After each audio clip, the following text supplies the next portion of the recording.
ప్రాణం అని విన్నవించు ఈ పాటని, నువ్వు నా ప్రాణమని విన్నవించు ఈ పాటని. ఎక్కడో దూరానున్నా చుక్కలే విన్నా గాని కదిలించలేదా కాస్త కూడా నీ మనసుని. పరదాలు దాటి ఒక్కసారి పలకరించవేమి.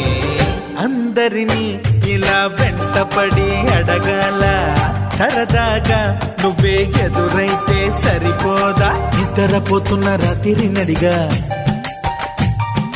గుడికి చేరిన గువ్వల నడిగా